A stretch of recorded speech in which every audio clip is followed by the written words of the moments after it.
다 같이 예배를 준비하는 마음으로 묵도하시겠습니다. 할렐루야. 예수 그리스도 이름으로 기도드리옵나이다. 사랑의 예수님 감사드립니다. 오늘 거룩한 안식일 맞아 저희들을 구원해 주시고 또 이끌어 주셔서 오늘 우리 하나님 앞에 주님의 품 안에 거하게 하여 주시니 감사드립니다. 우리 영혼이 우리 하나님께서 주시는 사랑과 은혜로 말미암아 점점 더 강건해지고 우리 영성이 자라나도록 도와주시옵소서. 거룩한 이 안식일, 거룩한 주님의 말씀을 들으며 우리의 영적인 생명이 점점 자랄 수 있도록 이끌어 주시옵소서. 오늘 시간에 또 우리에게 꼭 필요한 양식으로 함께해 주셔서 그 말씀 받으며 그 말씀을 따라 살아갈 수 있도록 이끌어 주시옵소서. 모든 말씀 예수 그리스도 이름으로 기도드리옵나이다. 할렐루야. 아멘. 예수 그리스도 이름으로 우리 하나님의 말씀 증거하도록 하겠습니다. 오늘 시간에는 우리 예수 그리스도의 부활에 대한 그런 말씀을 함께 나누도록 하겠습니다. 마태복음 28장 1절부터 있는 말씀을 함께 보실까요? 마태복음 28장 1절.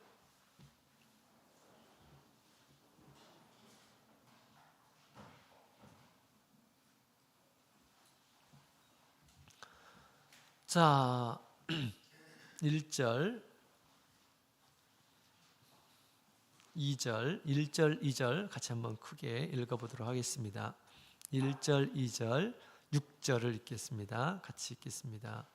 시작.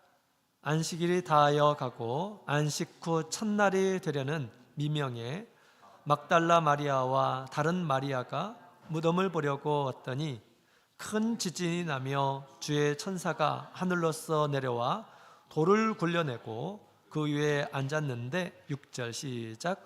그가 여기 계시지 않고 그의 말씀하신 대로 살아나셨느니라. 와서 그 누우셨던 곳을 보라. 아멘. 자, 오늘 시간에는 우리 예수 그리스도의 부활에 대해서 함께 나누는 시간을 갖도록 하겠습니다. 우리 지난 토요일에는 참 이곳이 뜨거웠었죠? 찬양과 기도로 뜨거웠지 않았나요?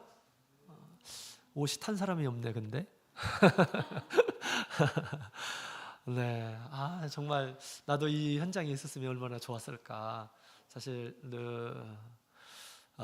좀 아쉬웠습니다. 제가 이곳에 여러분들 함께 있었어야 되는데 저도 우리 젊은 청년의 시기에 또 학생의 시절에 이런 연합 활동 있었는데 정말 그 연합의 활동들 가운데 또 하나님께서 크게 역사해 주셔서 많은 감동을 이렇게 받기도 하고 좋은 우리 믿음의 선배들도 보기도 하고 또 하나님께서 특별히 또 더 이렇게 감동을 주셔서 모이는 것만으로도 참 큰 시너지 영적인 좋은 영향을 이렇게 받았던 것 같다라는 그런 생각이 듭니다. 자, 우리도 함께 이렇게 찾아가는 것도 참 중요한 것 같아요. 또 각지 여러 군데서 우리 교회에 와서 함께 찬양해주고 얼마나 힘이 됩니까? 또 감동이 되고, 그죠? 우리도 이런 경건한 그런 활동 가운데 우리가 마음을 두고 같이 참여하고 북부연합 행사 또 총회 행사에 적극적으로 참여해서 신앙에 좋은 도움을 주기도 하고 또 받기도 하고 했으면 좋겠다라는 그런 생각을 해보게 됩니다. 그렇게 할 수 있어요? 우리도 좀 가서 힘이 되어 주셔야 되잖아, 그치? 오는 거 그래요, 안 그래요? 네, 오케이, 감사합니다. 자, 오늘 이 시간에는 정말 중요한 그런 말씀을 함께 나누게 될 텐데 지금 복음의 핵심에 대해서 우리가 배우고 있습니다. 예수 그리스도가 누구인지. 예수는 복음의 시작이에요. 그렇죠? 복음. 예수님을 잘 알게 되면 사실 우리가 다 선교사가 될 수가 있어요. 그래서 우리 지금 예수님의 나심부터 해가지고 어린 시절 뭐 이런 것들도 지금 언급하면서 이 복음에 대해서 지금 배우고 있죠. 예수님 안에서 복음의 핵심적인 5가지가 있습니다. 복음의 핵심 5가지.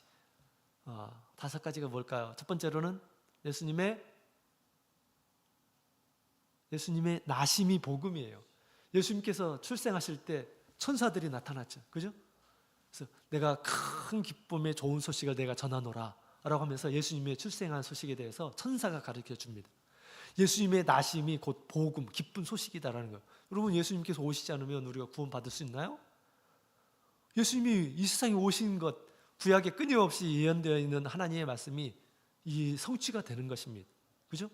예수님이 이 세상에 오신 것이 우리의 큰 기쁨의 소식이에요. 그죠? 그래서 이 예수님 안에서 이 복음의 핵심, 첫 번째로 예수님의 오심입니다. 그 다음에 두 번째는 뭘까요? 예수님의 죽으심. 십자가에서 예수님께서 죽으심이 복음의 큰 기쁜 소식입니다. 왜 그럴까요? 예수님께서 죽으시지 않으셨다면 우리의 죄가 여전히 있어요. 한 사람도 구원을 얻을 수가 없습니다. 그죠? 십자가가 얼마나 중요한지 배웠습니다. 또 우리 예수님께서 부활하신 것, 또 예수님께서 승천하신 것, 그죠? 이게 한 가지 한 가지가 다 복음입니다. 기쁜 소식을 위해서 예수님께서 오셨고 죽으시고 부활하시고 승천하시고, 그 다음에 마지막 복음의 핵심이 5가지가 있다고 그랬는데 5번째는 뭘까요? 원구? 예수님의 예수님의 재림. 예수님의 재림. 예수님께서 오시게 될 때 복음이 완성되는 겁니다. 우리가 믿고 있는 우리 예수님으로 인해서 이제 천국이 실현되는 거죠, 우리 앞에. 그죠? 얼마나 좋아요. 예수님께서 오심을 우리가 학수고대해야 합니다. 우리의 믿음이, 소망이 되는 것입니다. 예수님 오심이. 그래서 이 5가지는 정말 예수 그리스도를 통해서 우리에게 주시는 이 기쁜 소식인 거죠. 자, 그 중에 우리가 이제 그 5가지 중에 우리 3번째인 예수님의 부활에 대해서 배우고 있습니다. 방금 전에 오늘 본문의 내용을 보게 되면 예수님께서 부활하신 그런 사실에 대해서 잘 이야기해주고 있죠. 이 부활이라고 하는 것, 어떤 사람들은 조금 오해하는 그런 경우가 있어요. 우리의 몸이 다시 사는 것을 부활이라고 이렇게 아는 이란 사람이 있는데, 엄밀하게 얘기하자면 그것은 부활이 아닙니다. 소생이라고 할 수가 있어요. 몸이 죽었던 사람이 다시 사는 거. 이 사람 죽은 줄 알았는데 다시 이렇게 살아났어요. 이것을 몸의 소생이라고 하는 것입니다. 몸의 소생. 아시겠어요? 그 다음에 부활이라고, 성경이 말하는 이 부활, 예수님께서 부활하셨다고 하는 이 부활이라고 하는 것은 영이 몸을 얻는 것을 부활이라고 하는 것입니다. 영의 몸을 얻는 것. 예수님의 시체가 있었습니까? 없었습니까? 예수님의 시체는 없었어요. 와서 보라 했을 때 가서 보니까 예수님의 시체가 없었습니다. 어떻게 된 것일까요? 예수님의 몸이 영적인 몸으로 변화된 거예요. 우리가 예수님 오실 때도 마찬가지예요. 우리가 죽지 않고 살아남은 이란 사람들은 우리의 몸이 호련히 영적인 몸으로 딱 호련히 변화될 것이다 라고 그렇게 얘기합니다. 마치 예수님의 영적인 몸이 변화되는 것처럼 우리의 몸도 그렇게 호련히 변화될 것이다 라고 이렇게 얘기합니다. 그래서 우리 영의 몸이 사는 것을 이 부활이라고 그렇게 표현하는 것입니다. 육신이 호흡이 끊어졌다가 다시 살아나는 것, 이걸 부활이라고 하는 것이 아니에요. 그래서 우리 영혼이 이제 우리의 몸이 계속 영원히 사는 것, 이게 아니잖아요. 그죠? 우리 영이 있는데 이 영이 몸을 딱 덧입는 것, 그것을 부활이라고 하고요. 그 영이 영원히 사는 것을 천국이라고 그렇게 얘기하는 겁니다. 예수님께서 부활하신 목적이 있어요. 예수님께서 왜 부활하셨을까? 자, 이것은 조금 이따 얘기하고요. 예수님의 부활을 보여주신 것은 우리에게도 부활이 있다라는 것을 알려주시기 위해서 예수님께서 부활하신 것을 보여주신 것입니다. 자, 이건 조금 이따 얘기하고요. 부활한 몸의 특징은 무엇일까? 우리도 부활하게 될 텐데 그 영적인 부활의 몸을 우리가 얻게 되면 어떤 특징이 있는지 우리가 예수님을 통해서 몇 가지를 배워보도록 하겠습니다. 이것은 실제 우리 미래에 우리 몸이 그렇게 변화될 것임을 얘기하고 있는 거죠. 첫 번째로는 시공을 초월한다라는 것입니다. 요한복음 20장 19절에 있는 말씀을 같이 읽어보도록 하겠습니다. 시작. 제자들이 유대인들을 두려워하여 모인 곳에 문들을 닫았더니 예수께서 오사 가운데 서서 가라사대 너희에게 평강이 있을지어다. 아멘. 문을 다 닫아놓고 있는 가운데 이 제자들이 있을 때 예수님께서 쑥 들어오셨다라는 거예요. 그냥 쑥. 그래서 예수님의 이 영적인 몸은 어떤 시간적인 요소 또 공간적인 요소를 국한받지 않고 제한받지 않고 초월하신다라는 것을 얘기해주고 있는 것입니다. 영의 몸은 그렇다라는 것을 우리에게 얘기해주고 있습니다. 그래서 우리가 육을 가지고 있기 때문에 우리가 공간적인 제약이 있죠. 그래서 우리가 누군가를 만나고 싶어도 어떻게 합니까? 버스를 타고 막 시간을 들여서 이렇게 만나야 되는 거죠. 그러나 영의 몸을 이렇게 우리가 덧입게 되면 시간, 공간 이걸 초월해 버립니다. 공간을 초월해 버려요. 그 시간을 잘게 이제 우리가 나누게 되면 그것이 공간이 됩니다. 그죠? 이 시간이 있어야지 공간이 이렇게 이루어지는 거예요. 근데 예수님께서는 그냥 아무런 제약 없이 그냥 싹 나타나신 거죠. 그죠? 이 공간을 초월하는 것입니다. 시간적인 그런 개념들도 초월하신 그런 몸을 가지고 계시는 것이죠. 우리도 장차 그렇게 될 것이다. 그래서 나중에 우리가 천국에 가서는 누군가를 만나고 싶다. 그러면 바로 가서 만날 수가 있어요. 그죠? 아무리 오래 공간적으로 많이 떨어졌다 하더라도 얼마든지 그렇게 할 수 있다라는 것입니다. 그래서 예수님께서 나타나셔서 평강이 있을지어다라고 그렇게 말씀하신 것이죠. 부활의 몸으로 나타나신 것이에요. 그 다음에 부활의 특징은 무엇일까요? 부활의 특징, 부활의 몸은 썩지 않는 몸을 소유하게 될 것이다 라고 그렇게 이야기를 하고 있습니다. 고린도전서 15장 42절 같이 읽겠습니다. 시작. 죽은 자의 부활도 이와 같으니 썩을 것으로 심고 썩지 아니할 것으로 다시 살며. 우리의 몸은 흙으로 이렇게 만들어져 있어요. 그래서 시간이 되면 다 이렇게 썩고 그 다음에 흙으로 돌아가게 되어 있습니다. 그러나 우리 영의 몸은 결코 썩지 않는다. 오랜 시간 지내도 늙지 않고 썩지 않는다라고 그렇게 이야기를 하고 있습니다. 그런 몸을 우리가 덧입어야 하겠죠. 이런 몸을 우리 주님께서 먼저 보여주시고 우리에게 주실 것임을 약속하고 있습니다. 자, 썩지 않는 몸, 죽지도 않겠죠? 당연히 죽지도 않습니다. 자, 그 다음에 세 번째로 부활의 몸의 특징, 강한 몸을 소유한다라고 그렇게 얘기합니다. 자, 고린도전서 15장 43절 다시 한번 읽어보겠습니다. 시작. 욕된 것으로 심고 영광스러운 것으로 다시 살며 약한 것으로 심고 강한 것으로 다시 살며. 우리의 몸은 약해요. 보이지 않는 바이러스에도 우리가 손쓸 수가 없습니다. 어떤 때는, 그죠? 또 아무리 재밌게 놀아도 나중에 막 이번에 재밌게 공 찼죠? 축구 재밌게 했죠? 근데 또 그때는 재밌었는데 그 다음날 많이 힘들었죠. 영국 많이 힘들었죠? 지금도 힘들어하네요. 왜 그럴까요? 약해서 그런 거예요. 몸을 가지고 있어가지고 그런 거예요. 그죠? 이 세상에서 아무리 이 약한 몸 막 과격하게 쓰면 어떻게 됩니까? 나중에 또 망가져요. 우리의 몸은 쇠로 만들어진 것이 아니에요. 그래서 적당하게 우리가 훈련하고 적당하게 우리가 관리해야지 너무 막 욕심을 이렇게 부려가지고 과욕을 부리면 어떻게 됩니까? 오히려 망가질 수가 있어요. 왜? 우리의 몸이 약한 존재이기 때문에 그렇습니다. 왜 하나님께서 막 강철로 만들고 아주 막 슈퍼맨처럼 만들면 좋을 텐데 우리가 생각하기에는 그러면 어떻게 될까요? 사람들이 하나님을 찾지를 않아요. 절대자를 찾지를 않아요.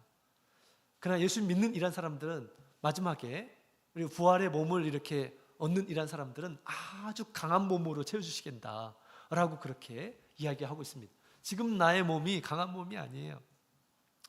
우리가 나의 몸을 가지고 공중으로 쭉 올라간다고 생각해 보세요. 어떻게 될까요? 다 기압차열에서 완전히 산상조각 될 겁니다. 그럴 거예요. 우리 몸은 그런 존재예요. 그러나 때가 되어서 우리가 부활의 몸을 이렇게 소유하게 되면 아무리 우주로 높이 올라간다 하더라도 변하지 않습니다. 변하지 않아요.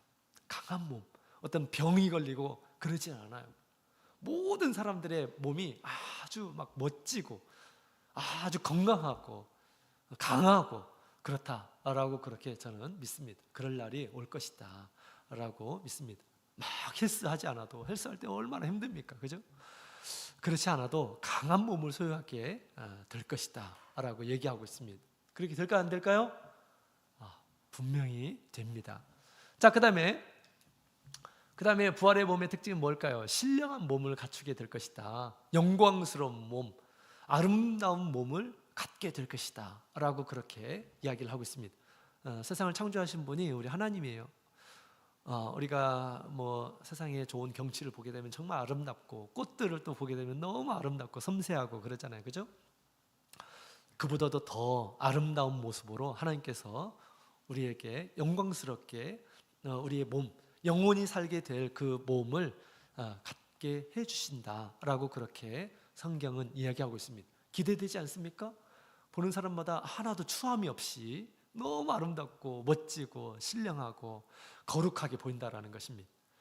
나이가 들면 들수록 우리가 젊을 때는 사진 찍기도 좋아하고 뽐내기도 좋아하고 그러는데, 나이가 드는 분들은 사진 찍기를 싫어합니다. 왜 그럴까요? 추해지니까. 근데 너무 걱정하지 마시기 바랍니다. 이 우리가 가지고 있는 외모가 진짜 내가 아니다라는 거예요. 내 안에 숨겨져 있어요. 우리는 안에 우리가 진짜 숨겨져 있습니다. 때가 되면 이 영혼이 몸을 갖추게 될 텐데, 이 몸이 아주 신령한 모습으로 변화된다라고 그렇게 얘기하고 있죠. 어떤 사람의 몸이, 영적인 몸이 더 신령하고 아름다울까요? 모든 사람의 몸이 다 똑같을까요? 그렇지 않을 것입니다. 우리 속사람을 잘 말씀으로 다듬는 이란 사람들이 있습니다. 절제하고 하나님의 말씀을 따라서 그 성품을 갖추고 하는 이란 사람들은 더 아름답게, 더 신령하게 그렇게 갖춰지게 될 것입니다. 속사람을 우리가 갖춰야 되겠죠. 우리의 몸이 우리의 것이 아니에요. 다 나중에 썩어서 반납하고 가야 될 거예요. 이것은 주님의 것이라고 그랬죠. 자, 그래서 부활의 특징은 이와 같이 여러 가지로 성경은 이야기를 하고 있습니다. 바울 사도는 믿음 생활하는 가운데 내가 어찌하든지 죽은 자 가운데서 부활에 이르려고 한다라고 그렇게 합니다. 큰 부활의 소망을 가지면서 지금 살고 있는 것입니다. 우리가 세상에 내가 가지고 있는 것은 금방 없어지는 거라고 그랬지, 여기에 소망을 두지 않고, 나의 육신도 우리가 소망을 두지 않고 내 안에 내가 나타나는 그때, 예수님께서 나를 아주 영광스럽게 만들어주시는 그때를 고대하면서 바울 사도는 믿음 생활을 했다라고 그렇게 이야기를 하고 있습니다. 아무리 광내고 때 빼고 아무리 막 이렇게 한다 하더라도 나중에 다 추한 모습으로 변화됩니다. 여기에 너무 크게 신경 쓰지 않았으면 좋겠다. 세상 사람들은 그게 다예요. 세상에 있는 것들이 다입니다. 그러니까 그렇게 몸신이 되려고 하고 막 어떻게 하면 막 외모를 이렇게 치장할 그렇게 하는데, 사실은 다 썩는 거예요. 진짜 사람은 우리 안에, 내면에 있습니다. 그래서 우리가 말씀으로 가다듬는 이런 사람들이 영광스러운 부활에 참여하게 될 것입니다. 자, 부활의 증거. 부활이 정말 있습니까? 네, 있습니다. 뭘로 증명할 수 있습니까? 여러 가지로 증명할 수 있어요. 첫 번째로는 천사들이 증거했죠. 마태복음 28장 5절부터 6절까지 있는 말씀을 보게 되면, 지금 예수님의 시신을 거기에 이제 그 향품을 넣어서 시체 썩은 냄새가 나지 않도록 하기 위해서 이렇게 여자들이 갔는데, 천사가 나타났죠. 천사가 가르쳐 주었습니다. 예수님은 다시 부활하셨다. 말씀대로 살아서 부활하셨다라고 그렇게 얘기합니다. 천사의 말을 통해서 우리가 알 수가 있어요. 예수님 부활하셨구나. 그 다음에 두 번째로는 뭘까요? 부활의 증거. 두 번째로는 파수꾼들이 증거합니다. 마태복음 28장 11절에 있는 말씀 같이 읽어보도록 하겠습니다. 시작. 여자들이 갈제 파수꾼 중 몇이 성에 들어가 모든 된 일을 대제사장들에게 고하니. 아멘. 파수꾼이라고 하는 이란 사람은 지금 그 예수님의 무덤을 지키라고 한 것입니다. 왜냐하면 지금 예수님의 제자들이 이제 그를 가져가서 예수님께서 살으셨다라고 그렇게 홍보하지 않도록, 시신이 유기되지 않도록 지키도록 이 파수꾼을 대제사장이 파견해서 보낸 겁니다. 근데 천사들이 나타나고 또 여자들과 대화했던 이야기들을 듣고 나서 와서 이 대제사장에게 얘기했다라는 것입니다. 그 사실 그대로를. 파수꾼은 예수를 믿는 사람이 아닙니다. 그 사람들이 사실을 얘기한 거예요. 그래서 부활을 목격했던 이러한 사람들이 있었고 그 사람들이 예수를 믿지 않았지만 그 이야기를 전했던 거죠. 그래서 우리가 믿지 않는 이러한 사람들의 말을 통해서도 부활은 분명하다라는 것을 알 수가 있습니다. 자, 그 다음에 세 번째로 뭐가 있을까요? 세 번째로는 가장 확실한 증거는 뭘까요? 부활의 몸을 가지고 예수님께서 우리 제자들에게 나타나신 것입니다. 요한복음 20장 26절 같이 읽어보겠습니다. 시작. 여드레를 지나서 제자들이 다시 집 안에 있을 때에 도마도 함께 있고 문들이 닫혔는데 예수께서 오사 가운데 서서 가라사대 너희에게 평강이 있을지어다 하시고, 아멘. 예수님께서 직접 나타나셨어요. 이 제자들이 깜짝 놀랐을 것입니다. 그죠? 예수님 말씀대로 정말 살아나셨구나. 믿음이 막 더해졌으리라 그렇게 생각이 듭니다. 예수님을 보았던 많은 이 제자들이 예수님을 믿었어요. 예수님 부활하셨구나. 근데 그때 예수님께 나타나셨던 그때 없었던 제자들이 있었습니다. 그 중에 하나가 누구였을까요? 그 친구는 식당에서 많이 사용하는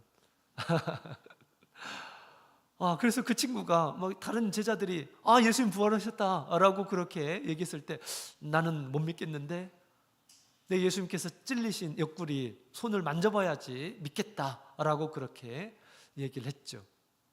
그 후에 어떻게 됐을까요? 우리 예수님께서 도마에게도 나타나셨습니다. 그래서 믿는 자가 되라 라고 그렇게 우리 예수님께서 타일르셨죠.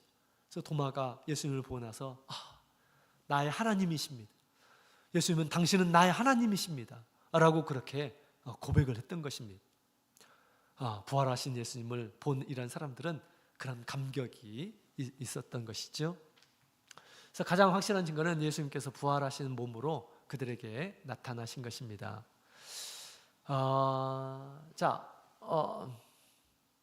그 예수님께서 이제 승천하기 앞서서 성령을 받으라라고 이렇게 말씀하시고 가셨습니다.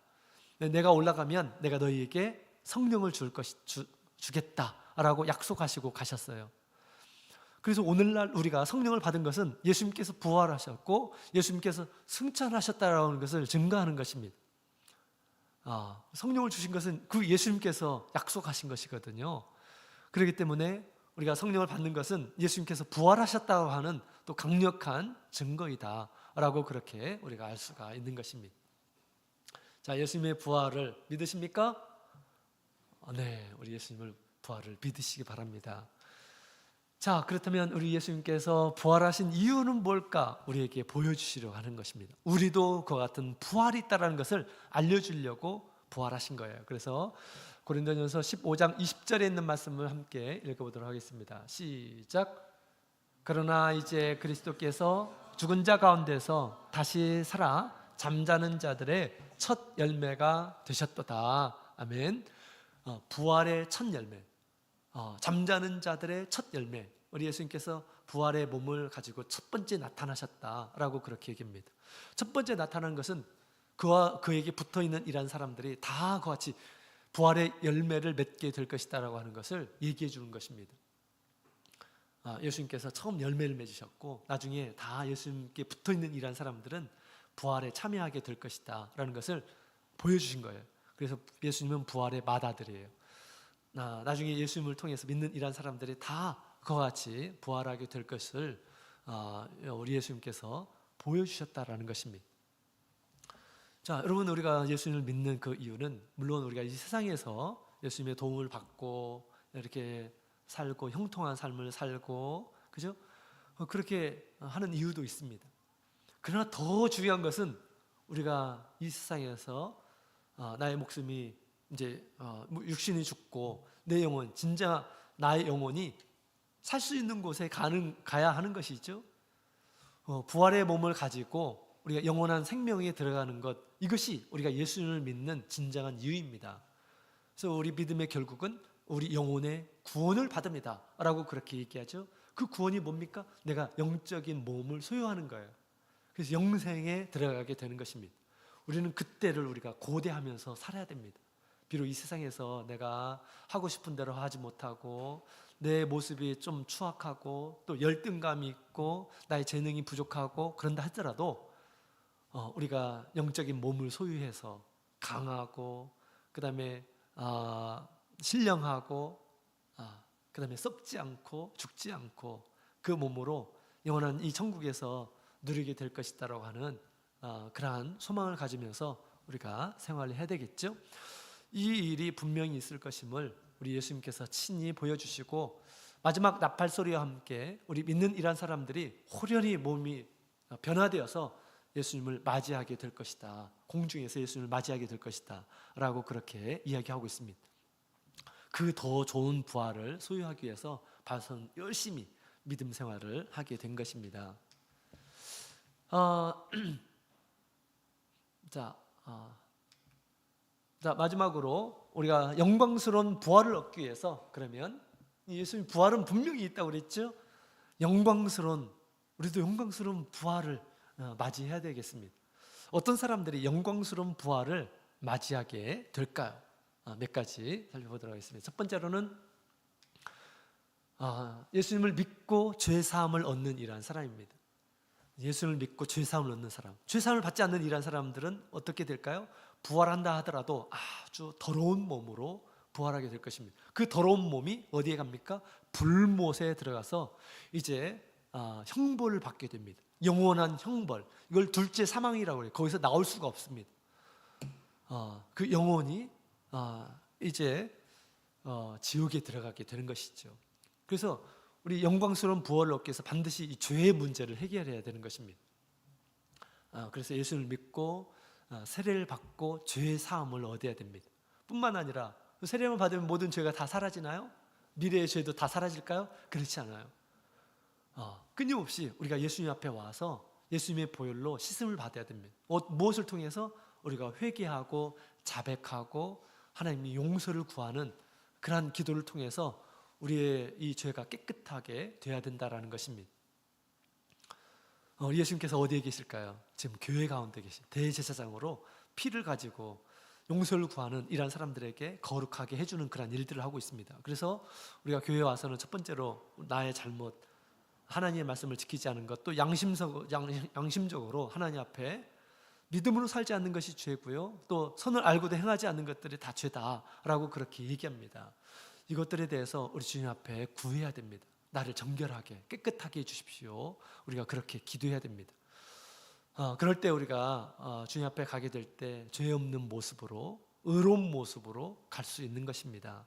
자, 그 다음에 두 번째로는 거룩한 성찬에 참여해야 됩니다. 거룩한 성찬에 참여해야 돼요. 성찬에 예수님께서 살과 떡과 포도주를 주시면서 이는 내 살이요 내 피다라고 그렇게 말씀하셨죠.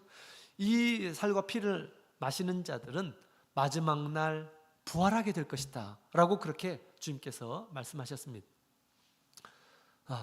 예수님의 그 생명이 우리 안에 들어오는 것입니다.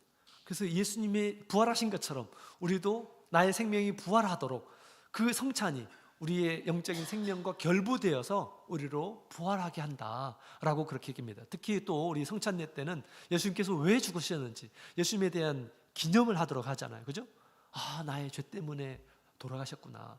죄를 회개하고 그 자리에서, 그죠? 죄를 회개하고 또 새로운 결심을 가지고 살아갈 수 있도록 힘을 주십니다. 그래서 성찬에 반드시 우리가 참여를 해야 되는 거예요. 믿음 있는 사람이라 한다면, 또 부활을 소망하는 이런 사람이라 한다면 반드시 성찬을 우리가 거역해서는 안 됩니다. 거역하는 그런 믿음으로 구원을 받을 수 있을까요? 받을 수가 없습니다. 그래서 우리 성찬은 반드시 믿음을 가지고 성찬해야 합니다. 예수님께서 약속하신 거예요. 마지막 날에 부활하게 될 것이다. 성찬에 참여하는 사람, 내 살과 내 피를 마시는 자는 그렇게 될 것이다 라고 주님께서 약속해 주셨습니다. 비록 우리가 모든 것을 이해하지 못하지만 우리가 믿음을 가지고 참여하는 이런 사람들이 나중에 영광스러운 모습으로 부활하게 될 것입니다. 약속대로. 자, 그 다음에 세 번째로는 무엇을 해야 할까요? 부활의 소망을 끝까지 지켜나가야 하겠습니다. 부활의 소망이 없는 이런 사람들은 우리 고린도 교회에서도 그런 사람들이 좀 있었습니다. 그 사람들의 믿음의 삶이 어땠을까요? 다 현세적이에요. 세상적인 욕심이 가득해가지고 범죄하면서 사는 이런 사람들로 드러나게 됩니다. 부활을 믿지 않는 것은 예수님에 대한 신앙을 갖지 않는 것과 비슷한 거예요. 그래서 우리가 부활의 소망은 우리가 반드시 늘 가지고 있어야 됩니다. 나의 믿음의 끝에 주님을 보게 될 것이고 부활한 모습으로 영원한 나라에서 살 것이다 라고 하는 그런 소망을 우리가 가득 가지고 있어야 되겠습니다. 자, 그 다음에 마지막으로 어떻게 해야 될까요? 주님께서 기뻐하시는 일에 힘을 써야 됩니다. 이런 부활이 있어요. 그렇기 때문에 더 소중한 부활을 우리가 얻기 위해서 어떻게 해야 될까요? 이 세상에서 주의 일에 힘쓰는 자가 되라. 바울사도가 고린도전서 15장에 부활에 대해서, 부활장이라고 그러죠. 부활에 대해서 아주 상세하게 소개를 합니다. 이런 믿는 사람들에게 이런 부활이 있다. 또 예수님께서 공중으로 임하시는 날, 그다음에 나팔 소리가 크게 울리게 될 때 우리의 몸이 호련히 부활하게 될 것이다 라고 그렇게 얘기를 합니다. 그러면서 영광스러운 부활에 참여하기 위해서 우리가 이 세상에 사는 동안 주의 일에 힘쓰라. 주님께서 우리에게 주신 일들에 힘을 쓰라. 마땅히 우리가 해야 할 일들에 힘을 쓰라 라고 그렇게 이야기를 하고 있습니다. 그런 사람들이 더 영광스러운 부활에 참여하게 될 것임을 성경은 이야기를 하고 있는 것입니다. 여러분, 우리 하늘에 별들이 있죠? 별들이 어떤 것은 빛나는 별이 있고 어떤 것은 조금 더 빛나는 별이 있고 또 어떤 별은 굉장히 큰 별이 있습니다. 1등급, 2등성, 3등성 이런 게 있죠? 별의 빛이 다른 것이 있습니다. 그래서 똑같은 그런 부활에 참여하는 것이 아니라 어떤 사람은 조금 더 영광스러운, 물론 강하고 신령하고 다 똑같은 거예요. 그러나 우리 주님께서 영원한 나라에서 받을 그 기업은 우리가 이 세상에서 믿음으로 얼만큼 주님께서 나에게 바라시는 일들을 했는가, 최선을 다했는가, 이런 것들을 주님께서 헤아리신다라는 것입니다. 하늘에 쌓아둔 대로 받게 될 것이다 라고 그렇게 이야기를 하고 있습니다. 우리가 사는 동안 주님의 일에 힘쓰는 이런 사람들에게 아주 영광스러운 부활에 참여하게 될 것임을 얘기해 주고 있습니다. 마지막으로 우리 고린도전서 15장 58절 함께 읽어볼까요? 시작. 그러므로 내 사랑하는 형제들아, 경고하며 흔들리지 말며 항상 주의 일에 더욱 힘쓰는 자들이 되라. 이는 너희 수고가 주 안에서 헛되지 않은 줄을 알미니라. 아멘. 여러분의 그 속사람이 지금 여러분의 속에 꿈틀거리고 있어요. 예수님의 오심만 기다리면서 지금 견디고 있습니다. 예수님 오시게 될 때 너무 놀라지 마시기 바랍니다. 내가 이런 몸을 가지고 있어? 우리가 가지고 있는 것과 비교되지 않아요. 100배, 1000배, 10,000배 우리가 생각했던 것보다 훨씬 영광스러운 모습으로 우리가 나타나게 될 것입니다. 그때를 기대하시기 바랍니다. 아시겠죠? 우리 믿음 생활 하면서 그런 소망을 꼭 가지시고 참고 견디면서 이 육신, 썩어질 육신 너무 기대하지 마시고 이 육신으로 오히려 나에게 이 귀한 약속을 준비하고 계신 우리 주님을 생각하면서 더 열심히 주님께서 원하시는 그런 삶에 수고하시고 그 다음에 힘쓰시는 우리 모든 청년들이 다 되었으면 좋겠습니다. 같이 우리 기도하도록 하겠습니다. 부활의 소망으로 가득하게 하여 주시옵소서. 늘 주님께 감사하며 어떤 상황 가운데서도 믿음을 포기하지 않고 더 좋은 그런 선택을 하면서 살 수 있게 도와주시옵소서. 같이 기도